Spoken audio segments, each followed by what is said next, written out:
ADHD reWired, episode 451.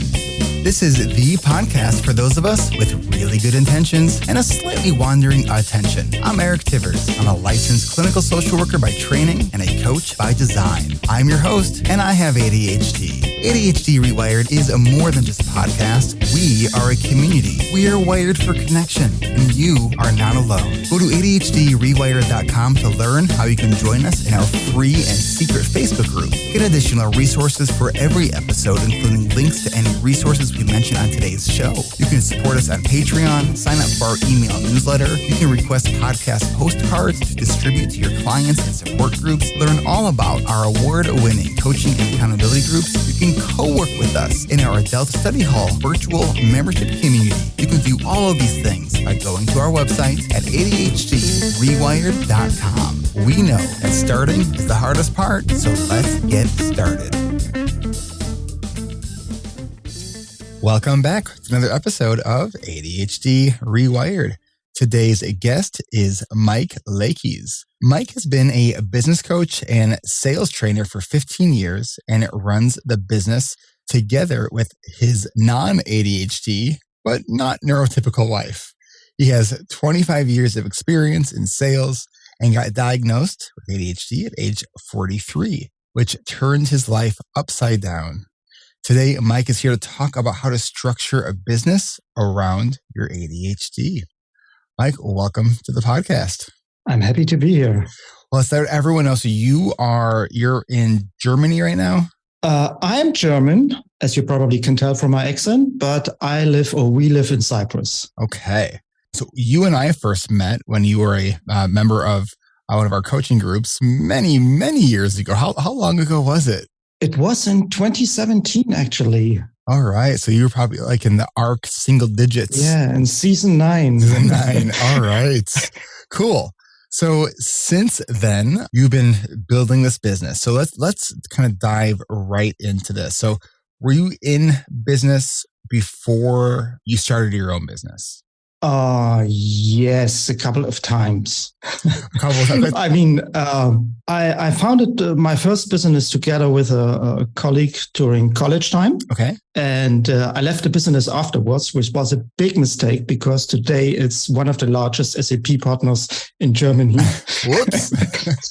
Well, this is one of those decisions in your life, you know. And then I actually started two other business. Then I started a sales career, but after my sales career, I started two other business, and these two failed. One was an e-commerce business. The other was kind of a consulting business. What doesn't kill you just makes you a bit wiser. If you're looking for the lessons. Yeah, if you're looking for the lessons. And actually, this business that we have today was founded by my wife. And exactly this month, 20 years ago. Oh. And I joined a while later.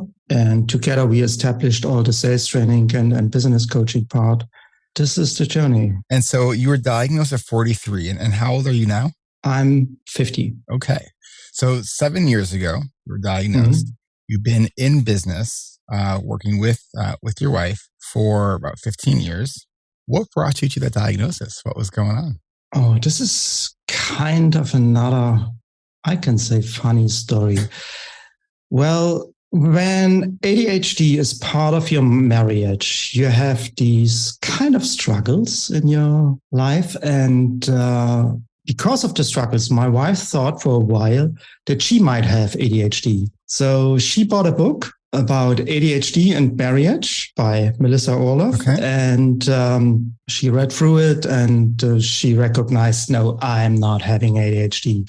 But then during an argument, I thought maybe it's a good idea to grab this book, just if I could find some advice to deal with the situation.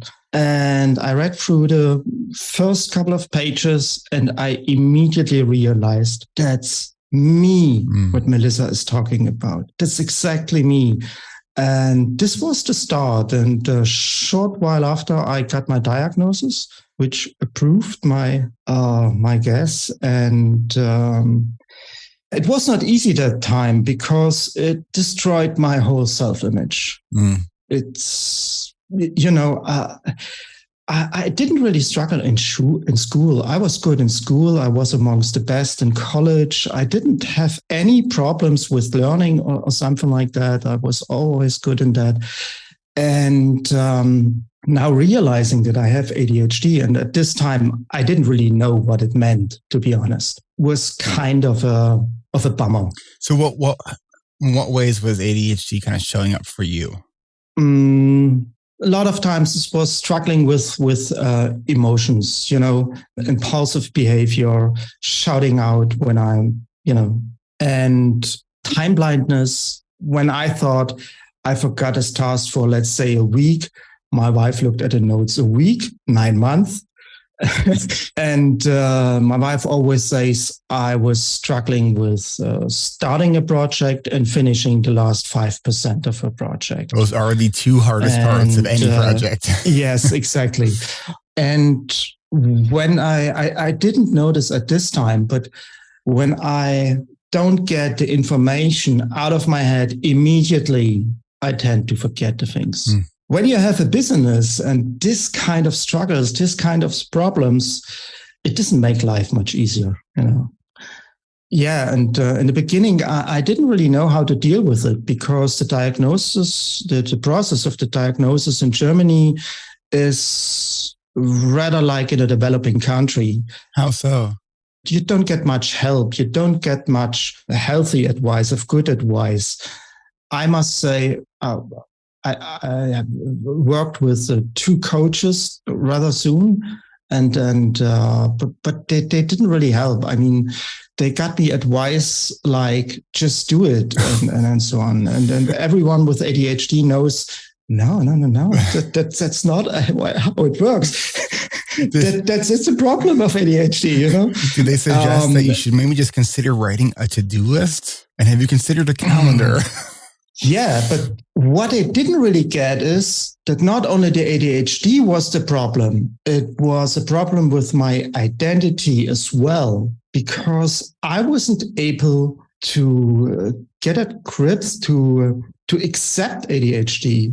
What did that mean for you? Accepting ADHD, it's like, for me, it's owning it, I have ADHD and it's not good. It's not bad. It's ADHD and it's me and it's okay. I never bought really into this ADHD is a gift kind of thing. Yeah, I think that you and I kind of agree on that. If it's a gift, where's the gift receipt? Because it's a pain in the ass. Yeah, it can be. But I learned a lot from it, and the good thing is it forced me, when I was finally able to accept it, it forced me to think in different ways, to approach, especially work, to approach business in different ways. I mean, a huge part of it was, to be honest, your ADHD reWired coaching group. This was a huge part of it, because seeing all the other people there and having the possibility to exchange with them, to talk about your problems openly, and to see young people, all people in all kind of professions. It was a really healthy experience. And this was kind of a start for me to get at grips, to be able to accept my ADHD. I think, I don't know how I actually remember this, but I think that I remember in our last session of group, I remember you saying that one of the things you learned from being in group was that your problems actually weren't that special or unique. Do you remember saying that? Yes, absolutely. Because when we think we're the only ones going, in our minds, it makes the problem that much more challenging. Because if we're the only ones going through something, well, what the hell are we supposed to do about that, right? Yeah. But when we realize, there's lots of other people who are kind of going through these similar struggles, and they're kind of getting through this stuff and figuring these things out, so can I. Yeah, it gives you a different perspective on your own and on your problems. And sometimes that's all you need to find a solution, to find a way. When we're looking at in ADHD, there's a lot of stuff out there that says, we know that a lot of people with ADHD are entrepreneurs. I don't know if we actually know if that's actually like scientifically a valid statement. like it makes sense in some regards that like maybe just because something might make sense intuitively doesn't mean that's accurate. So I do think that there's a lot of people who come in contact with people like myself who do, ADHD coaching, who are entrepreneurs. I think that we still don't know is there an overrepresentation of ADHD in entrepreneurship. I personally love being a self-employed, having my own business as a person with ADHD, because if I mess up the rules, there were only my rules that I messed up versus I messed up somebody else's rules that I either didn't understand or got late or behind on something, right? So for me, it's like, I can completely build this business in a way that works for me. And it sounds like you've done the same thing. Yes, exactly. I don't know if ADHD makes you, well, there is actually a study it's not that old. It's 2-3 years old, a study from France. They studied over 800 small business owners in France. And it seems that if you have ADHD, your tendency to become an entrepreneur is higher than with a neurotypical person. So they are more prone to this idea of becoming your own boss. But the question for me is always, does it mean that you are a better entrepreneur with ADHD? And that's not necessarily true. I mean, you're probably more of a risk taker with ADHD. That is true. And that was the study approved. But all the other things, well, not so much. And you have to be able, or you have to learn how to adapt and how to bend things around you. Because what I find is people with ADHD, they want to be free. They don't want to be part in a fixed corporate kind of structure. They want to break out. And that's absolutely reasonable. That's how most people start a business.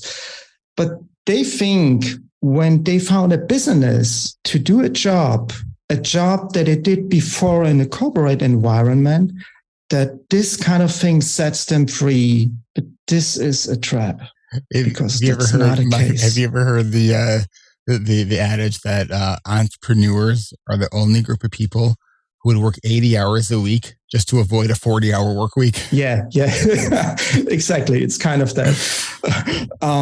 Because the first thing we need to understand is having a job is completely different from having a business who does the job or who sells this job. And and this is what most people struggle with. And with ADHD, of course, you have this tendency, you are looking for more freedom. You want to break out the structure, but in a business, you need to have the structure in order to be creative, in order for your business to be able to perform. This is where these two things, ADHD and business, don't fit very well together. But when you are able to find ways around it, when you are able to bend the business around your ADHD needs, then it's going to be fun, actually.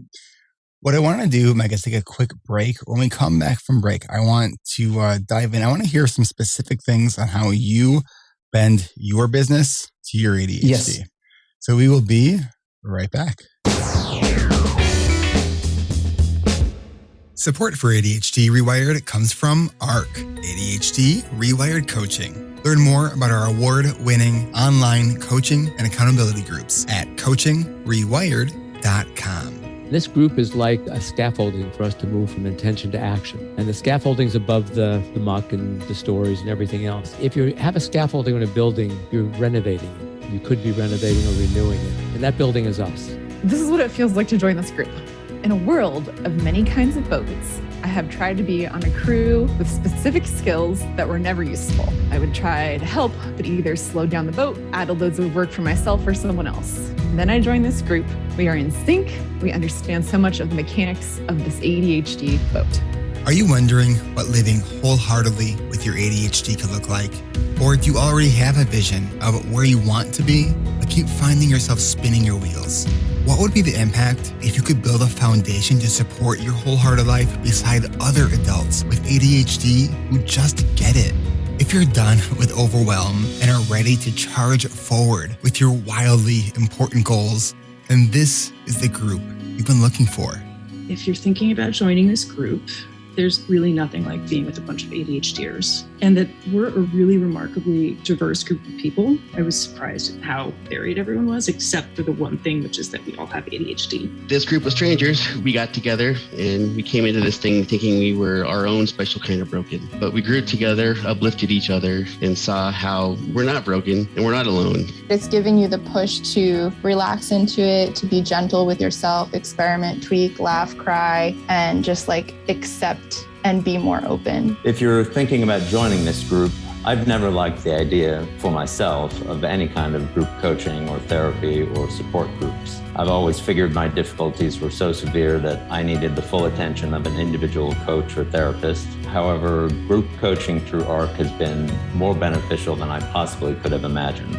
Start your new year with other growth-minded adults with ADHD for our 31st season of coaching and accountability groups by going to coachingrewired.com to add your name to our winter interest list and join us next week on October 27th for our next winter registration event. That's next week on October 27th at 10 a.m. Pacific, 1 Eastern. Registration is by invitation only. So once you add your name to our interest list at coachingrewired.com, you will receive instructions on what you'll need to complete before you receive your invitation. You realize that trying to find better tools isn't really just the only solution. It's finding a community, finding people, and finding support, and learning how to ask for help and learning how to give help better. I think that really helps make a difference. If you're thinking of joining this group, I would say absolutely do it. You get out of this program what you put into it. Be ready to be open, honest, and vulnerable with both yourself and your group. If you're thinking about joining this group, do it. If you're stuck and you know you need that extra push to help reach your goals but don't know where to start here. For me, the building project is trying to open the windows, increase the size of the windows. And when the size of the windows increase, more light gets in, and just as importantly, more of our light gets out. If you're thinking of joining this group, just do it. You cannot regret this. You will not regret it. You only have gains. It's hard. I didn't know what to expect. It was just absolutely worth it. Find out more and get started with your pre-registration process so you can join us for our next registration event on Thursday, October 27th by going to coachingrewired.com. Make 2023 your year to shine. That's coachingrewired.com.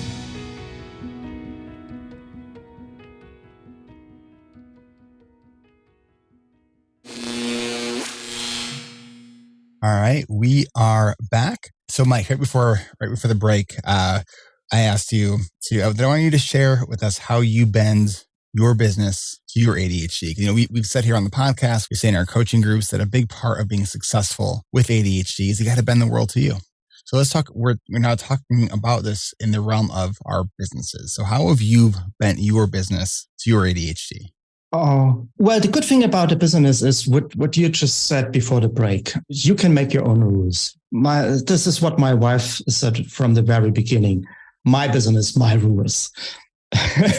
And it starts with, how do you want your business to be in order to serve you? For example, when my wife started 20 years ago, it was absolutely normal in Germany to have, for example, your phone number on the webpage that everybody can call you, every potential client can call you.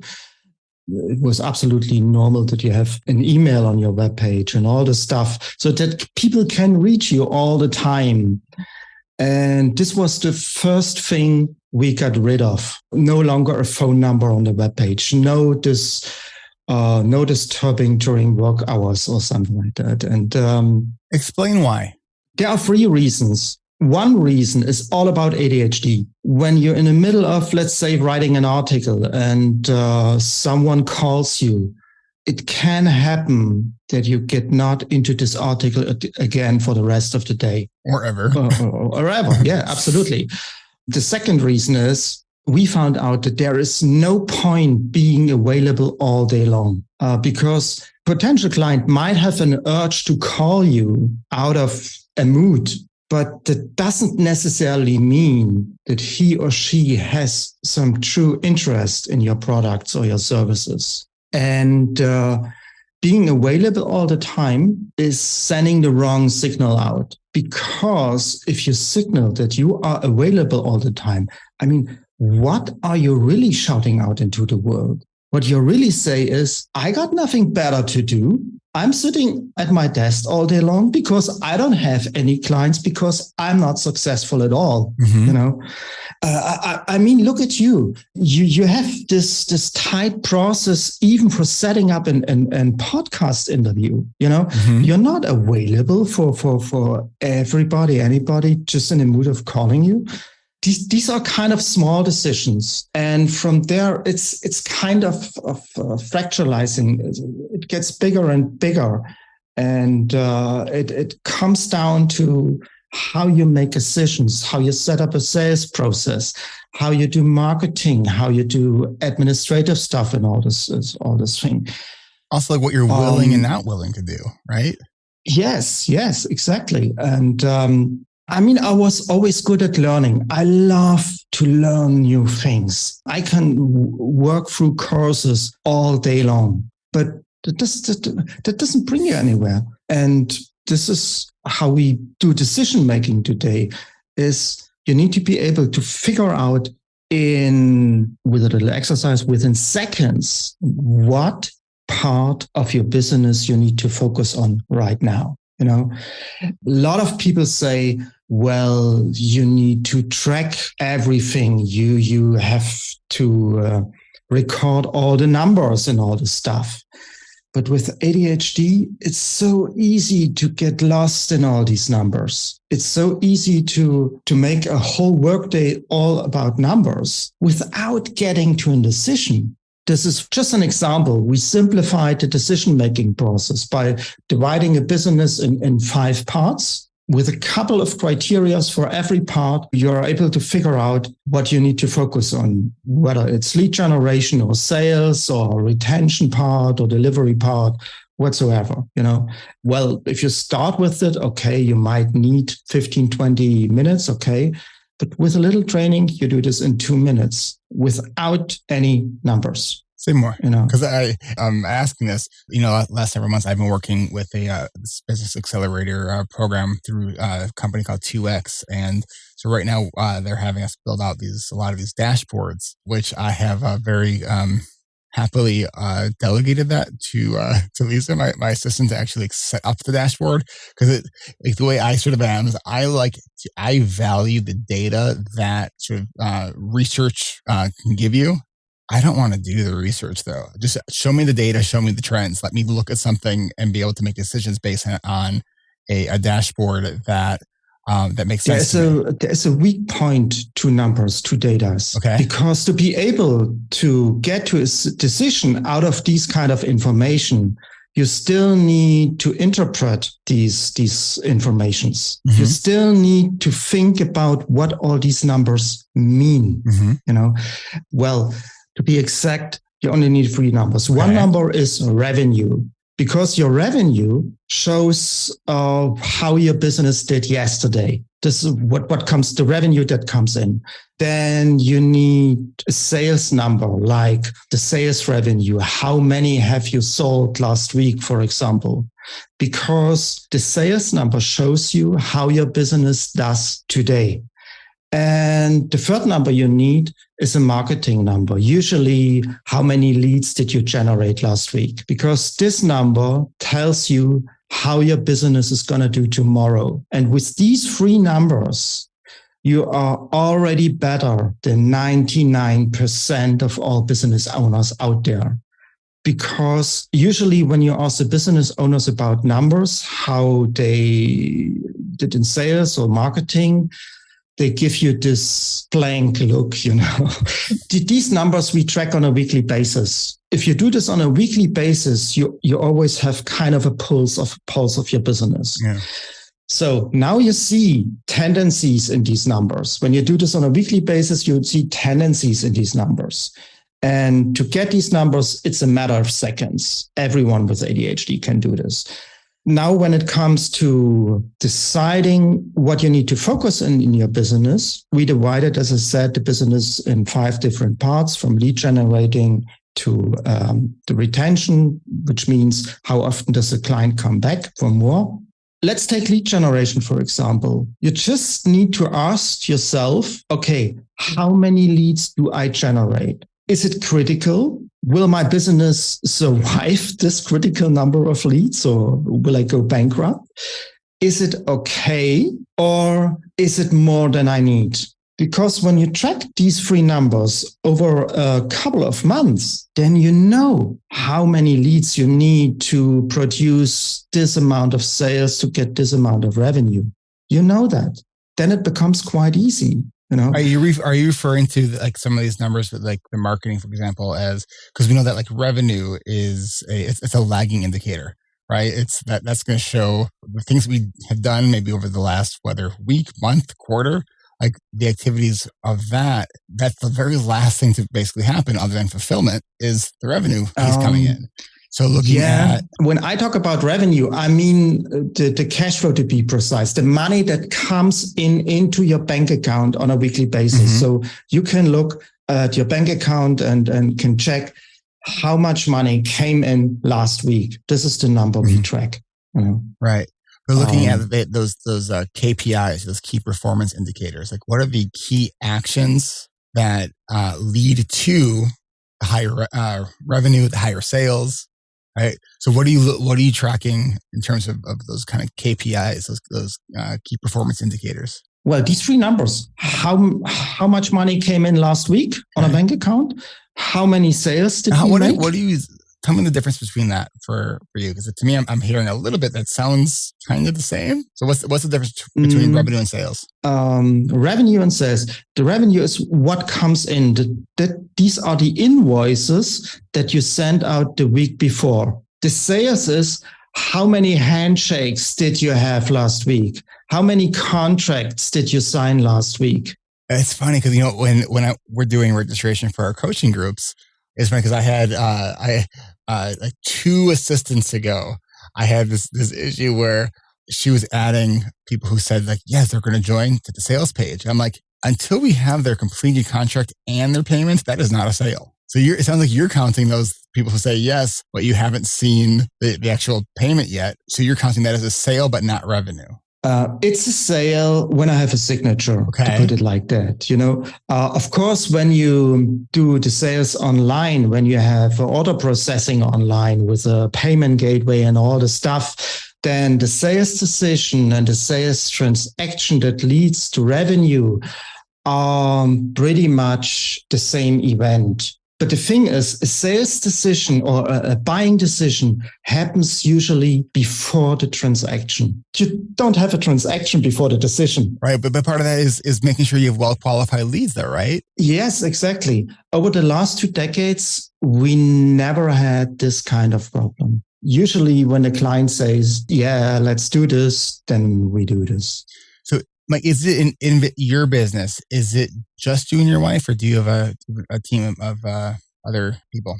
We work with other freelancers, so with a small team of freelancers.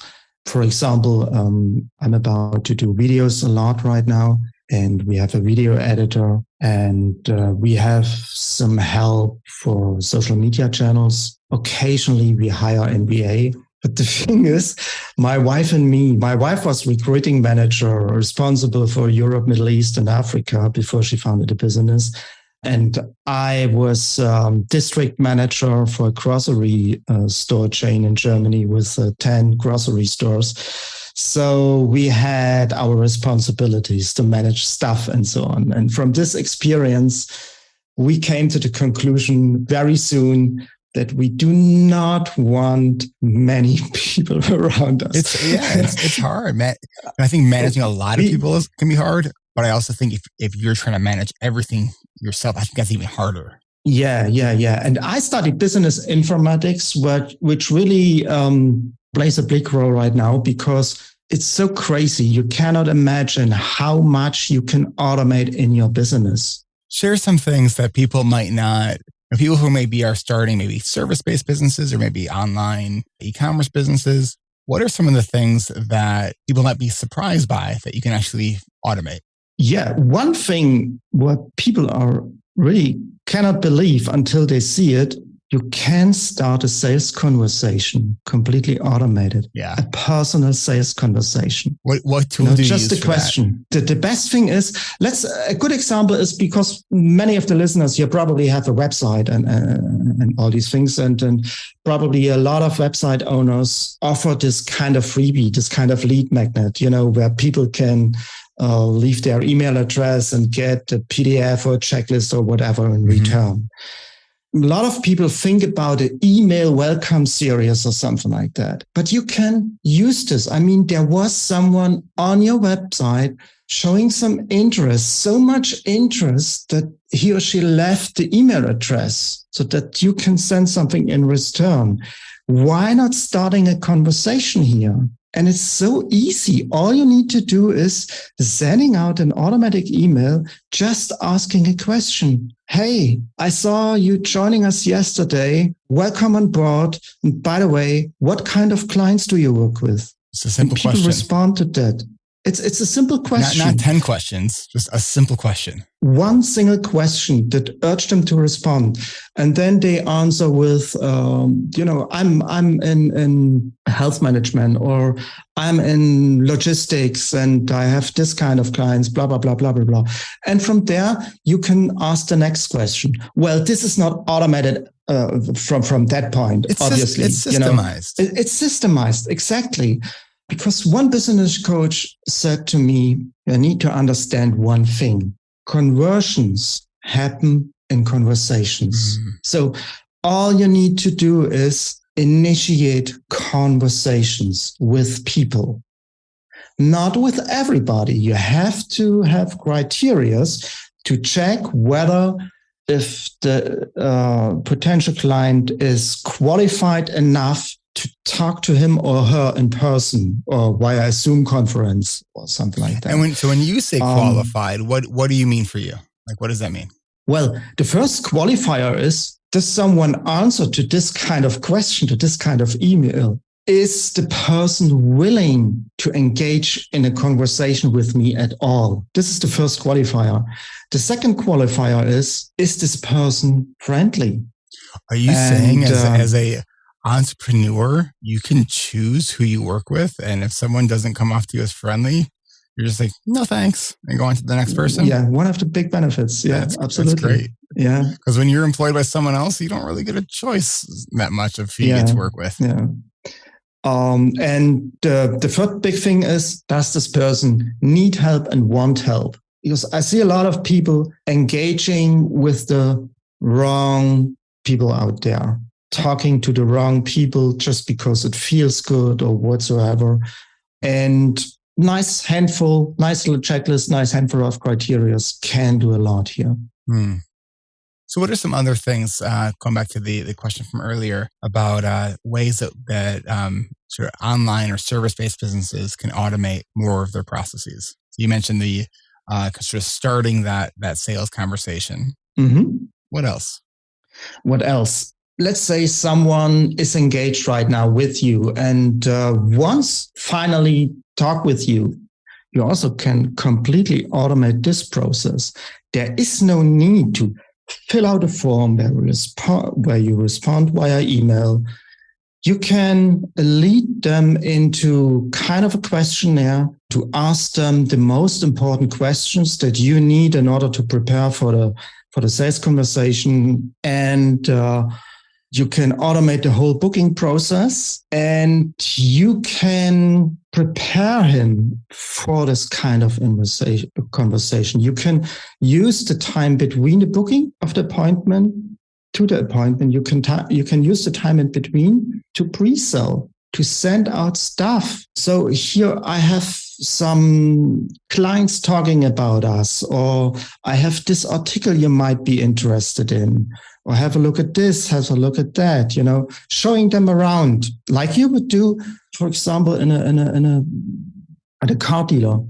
There's a couple of tools that you kind of mentioned that I think are, no matter what, if you're doing anything where you have to interact with other people, which is most areas of business. You mentioned the scheduling sort of automation, and there's a bunch of tools out there. So I've been using Schedule Once for probably over a decade. I mean, it is the exercise of having to go back and forth with people over email to set a date for something. I want to like poke needles in my eyes. Like, I'm just like, it is, I find it to be one of the most just like awful tasks. But like, so you set up everything ahead of time and drop a link. Here's what's available. Find something based on what I've already determined to be available. Talk about ADHD friendly. I don't want to have conversations at 7:30 in the morning. So my calendar is not going to be open at 7:30 in the morning. I also don't want to have conversations when my meds were off in the evening. So I'm not going to have that open in the evening. How do you do it? We use also a tool. We use Calendly. Calendly? Yeah. And there you can set up the times, and you can integrate your Google Calendar, and so that Calendly knows that you already have an appointment at this time, and so that you're not available. But from what you just said, there's also another aspect to it for me. Not that I not only don't want to do this back and forth via email. The problem is when a potential client looks good, when you feel, well, there could something good coming, then with ADHD, you have this tendency to say, well, you know what? This contract is far important to me. I book him at 7 a.m. anyway. And with a online booking tool, you prevent that kind of behavior. That's a great point. It's interesting. So with the coaching program that I've been working with, when they're talking about fulfillment, so one of the best, like sort of in a sense, indirect forms of marketing is to just ensure that your fulfillment is as high quality as possible to create raving fans, right? And part of how you do that is people who you don't think you could serve really well, to let them know that so they don't sign up for your stuff, right? Because it's like at ADHD reWired, we're not here to serve everybody. We have this avatar of like who we know we tend to serve best, right? And it's not everyone. No, it's not. Right. And I think by doing that, it's a better scenario for everybody from our coaches, to our clients and members. Absolutely. Absolutely. Yeah. Having this criteria is one important thing to know exactly who is your perfect client. Absolutely.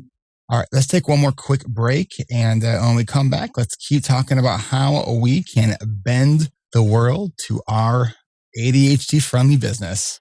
So we will be right back.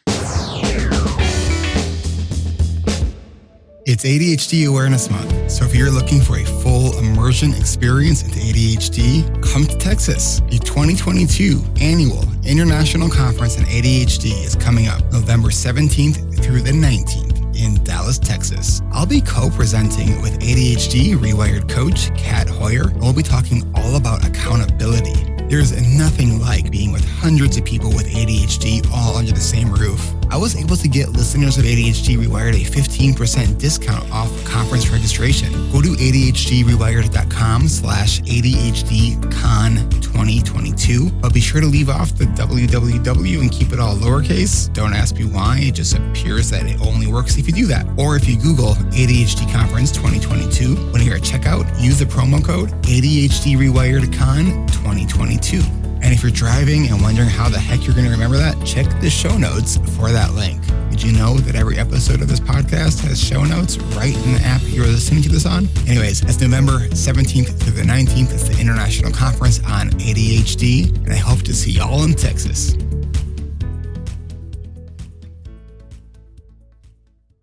Support for ADHD reWired comes from you.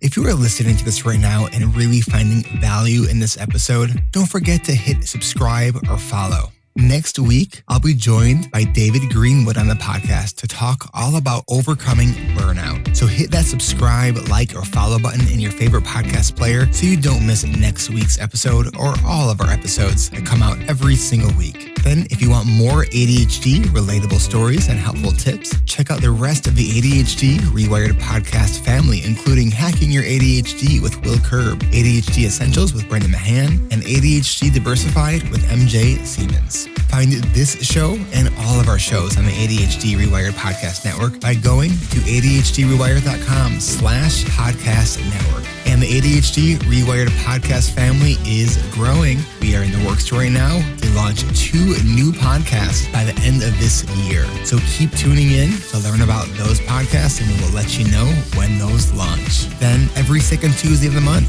join me and the ADHD Rewired team for our monthly live Q&A. Our next monthly live Q&A is on Tuesday, November 8th at 10:30 a.m. Pacific, 1:30 p.m. Eastern. The best way to listen live and to interact with us and other listeners is to join us on Zoom by going to ADHDrewired.com/events. Thank you for taking the time to listen to this show and all of our shows. Your support means the world to us. And hey, it is still ADHD Awareness Month, so help spread ADHD awareness by sharing this episode with someone who you think would benefit from hearing it. Discover more from ADHD Rewired by going to ADHDrewired.com. That's ADHDrewired.com.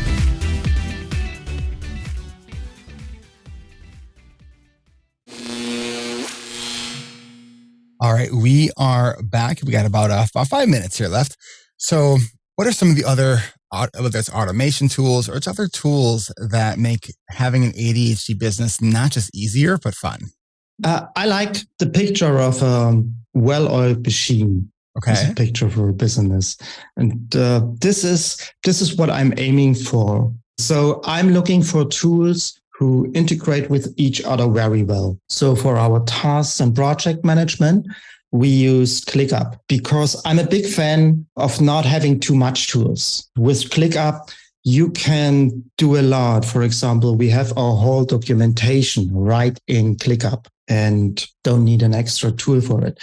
It works well with all the other tools like Calendly, or we use ActiveCampaign for marketing and email marketing. And since a while, I'm playing around with Make.com, former Integromat. What is it? Make.com?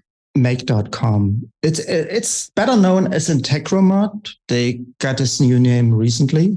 You can, it's kind of like Zapier, okay, but a bit eye-friendlier. Okay. And you can drag and drop your processes and your tools together. Okay. I mean, Zapier is a powerful tool. Yes, exactly. And it does pretty much a lot of the things Zapier does, just in a bit another way. But the reason why I use Make.com is the people at Make.com use ClickUp as their project management.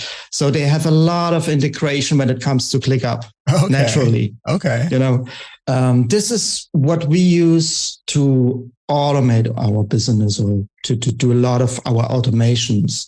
Other tools I use is Workflowy, just for idea generation, for outline of coaching programs or training programs for company clients. And I would say that, Evernote for note taking. This is just kind of a second brain. I feel like I haven't heard a lot of people still using Evernote. Evernote used to be the thing that everyone talked about and used, and I don't feel like I hear about it as much. To be honest, I was a bit fed up. I wanted to change last year, and I played around with OneNote by Microsoft. I played around with other tools, but I came back to Evernote because it's still quite powerful. I'm not the biggest fan of Evernote, but I wasn't able to find a tool that better suits me right now. Yeah, for me, I found that Google Docs just seems to do what Evernote did. I just like the searchability of, so I just start typing in words in the search, and so I don't have to worry about like saving things in a really organized way, although that doesn't hurt to do that. I don't always do that. And so knowing that, all right, what words did I probably use in this document? And it finds it. Cool. I kept finding with Evernote that I would get logged out, and then there would be other issues. And then it was like I tried to share a document with someone, and then they needed to have Evernote. That's a big thing. I mean, when I say these are the tools that we use, then I mean that we use. It doesn't mean that everybody else should use them as well. Everyone has to find their own tools. I mean, that's the good thing about these times. There's plenty of tools out there that fits almost everybody. Yeah. So when you're working with clients, who are kind of your ideal clients that you work with? We have two businesses, to be precise. One where we give sales trainings to larger companies, and here the perfect clients is a middle-sized company, IT or software company with a sales team, with a dedicated sales team. And then we work with small business owners, preferably consultants, coaches, trainers who work B2B. So consultants, coaches, trainers who work corporate, who work with company clients. Because this is where we come from. This is where our expertise is from in sales. And so when you're working with these clients, tell me what you're doing with them. With small business owners, they usually come to us because what they quite often say is, what you have looks so structured. I want the same for me. We work especially on marketing and sales processes, also on systems. But when you talk about the sales process, you already talk about the sales system. Marketing and sales is the most important function of a business anyway, with innovation. Marketing and innovation, these are the two most important functions of a business. All others are just costs. It's not what I'm saying. It's what Peter Drucker said. This is what we work on with clients, and we help them to generate leads. To make sales predictably, so that sustainable, predictable, reliable, so that you know exactly when I do this or that, I get probably around this number of leads. And from this number of leads, I probably get this number of sales, and so on and so on. So what we do is we kind of choreograph the sales process. So you're really helping people build systems. I mean, and that's so much of what ADHD management is also about, is how do we build systems that work for us, that scaffold the challenges that we have, whether it's bringing in additional support, hiring other staff, getting training on using different kinds of automated tools. But it's about building the systems. You mentioned earlier about, having your own rules.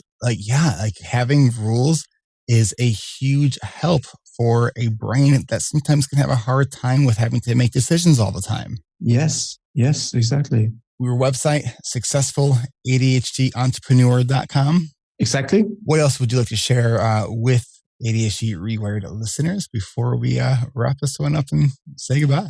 Well, I'm just about to set up a little YouTube channel with the same name, ADHD Entrepreneur. You can find me on LinkedIn under my name, Mike Lekies, and also under ADHD Entrepreneur if you want. Excellent. And we will get links posted on the show notes for this episode. Mike, thank you so much for chatting with me. It was good to kind of reconnect with you. It had been a while, so it's good to see that things are going really well and on your side of the planet over there. Thank you so much for having you. It really was a pleasure to talk to you after all these years. After all these years. So what is it, almost 10 o'clock p.m. over there now? Yes, around. Well, have a wonderful, restful rest of your evening, and we'll keep in touch. Thank you. This is Eric Tivers. Thank you for listening, and congratulations for making it to the end. ADHD reWired is more than just a podcast. We are a community focused on learning, growing, and connection. The website is ADHDrewired.com. You can find time-stamped summaries and additional resources for each episode. Apply to join our free and secret Facebook community. Learn more about our award-winning intensive online video-based coaching and accountability groups. Join the Adult Study Hall virtual co-working membership community. Find all the other podcasts on the ADHD reWired podcast network. Sign up for my email newsletter to get exclusive content that you won't hear anywhere else. And Use the search tool to find episodes on specific topics. You can do all of this at ADHD rewired.com. While you're there, click on the Patreon button. If you are a regular listener, consider making a monthly contribution by becoming a patron. If you are able to financially support my work, it would mean a lot. This show is free to you, the listener, but it's not free to produce. Plus, patrons get cool perks like ad-free episodes and access to recordings of coaching calls, and $25 a month patrons can join me once a month for a group coaching call. You can follow me on Twitter at Eric Tivers. You can like our Facebook page at facebook.com/ADHD rewired. If you're a coach, therapist, or related professional, connect with me on LinkedIn at linkedin.com/Eric Tivers. Subscribe to ADHD Rewired on YouTube to see selective interviews and other videos I've made. Podcasts change lives. You can make a difference in someone's life by spreading the word about this podcast. Mention it in your online communities on Facebook, Twitter, Reddit, or wherever you hang out online. And be sure to share it with your friends, family, your therapists, your coaches, doctors, siblings, parents. And if you, your coach, therapist, doctor, or ADHD support group leader would like a pack of podcast postcards to hand out, you can request those at the website, ADHDrewired.com. If you are a member of CHAD, ADA, or any other ADHD support group, please be sure to tell them about this show and all the shows on the ADHD Rewired Podcast Network. You can even show them how to download it on their phone. And if you really loved this particular episode, please hit share on your podcast player. I'm only one person, and I do count on you to help spread this message. One of the biggest things that you can do to support this podcast and help other people discover it is to leave an honest rating and review on Apple Podcasts or any other app that supports reviews. And don't forget to hit subscribe so new episodes are automatically pushed to your favorite podcast app. Looking for more ways to listen and learn? Get a free audiobook and a 30-day free trial at Audible by going to audibletrial.com/ADHD rewired. Here is my list of must-listen-to audiobooks updated July 2021. Nonviolent Communication by Marshall Rosenberg. Attached by Amir Levin and Rachel Heller. Atomic Habits by James Clear. The 5 Dysfunctions of a Team by Patrick Lencioni. Crucial Conversations by Carrie Patterson. The Coaching Habit by Michael Stainer. The Body Keeps Score by Bessel van der Kolk. Rest by Alex Sujong Kim Pang. The 5-Second Rule by Mel Robbins. Make It Stick. The Science of Successful Learning by Peter Brown. The Productivity Project by Chris Bailey. Meditation for Fidgety Skeptics by Dan Harris. Change Your Questions, Change Your Life by Marilee G. Adams. I always recommend to my coaches and admin that they read that book. The One Thing by Gary Keller, a required reading for all of our coaching group members. Procrastinate on Purpose by Rory Baden. The 4 Tendencies by Gretchen Rubin. The Art of Asking by Amanda Palmer. And if you're looking for something a little bit more magical, I have fallen in love with the Harry Potter series, and the narrator, Jim Dale, is amazing. And of course, if you haven't yet boarded the Brene Brown bus, all of her stuff is great, starting with Gifts of Imperfection, Daring Greatly, Rising Strong, and the Power of Vulnerability. And if you're an entrepreneur or leader, be sure to check out her book, Dare to Lead. Do you have something that you would like to share?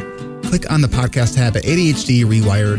Click the button to be a guest at the top of the page and schedule a 15-minute interview. This is Eric Tivers, reminding you to keep learning, growing, and connecting. Self-care is not selfish. No matter what you get done or don't get done, you are still enough. And no matter how hard it feels, we can do hard things. And we don't need to do them in the hardest way possible. Thanks for listening. I'll catch you next week.